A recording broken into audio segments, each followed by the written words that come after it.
इंतज़ार हुसैन पंजुथा एडवोकेट मेरे बड़े भाई, उनकी बाजियाबी के लिए हमने इस्लामाबाद हाई कोर्ट से रजू किया था। आज भी लॉलीपॉप दिया गया है और लॉलीपॉप पुलिस की तरफ से जारी है। मुअज़्ज़ज़ अदालत chief justice Islamabad high court Amer Farooq साहब की कोर्ट में ये केस था और अभी तक उनकी बाजियाबी के लिए कोई ऐसी कार्रवाई नहीं हुई कि उनको बाजियाब करवाया जा सके।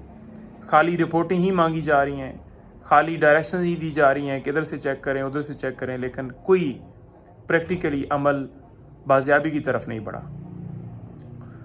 इंतज़ार हुसैन पंजुथा एडवोकेट हाई कोर्ट के वकील हैं और उनको अगवा किए आज 3 दिन हो गए, लेकिन कोई सदेबाब नहीं है, कोई सदेबाब। जिसको मर्जी उठा लो, कोई डॉक्टर हो, इंजीनियर हो, वकील हो, वर्कर हो, कोई हो, उठा लो, अगवा कर लो, तशद्दुद कर लो, पार्टियाँ चेंज करवा लो, बातें पूछो, इन्वेस्टिगेशन करो, टॉर्चर करो, जो मर्जी है करो, कोई पूछने वाला नहीं है। जंगल का कानून राइज है। मैं तमाम अपने कोलीग भाइयों, तमाम बार कौंसल्स, तमाम वकला से ये कहता हूँ कि आपके भाई, वकील भाई, उनको अगवा किया गया है, तो आप आवाज़ बनें, आवाज़ बुलंद करें।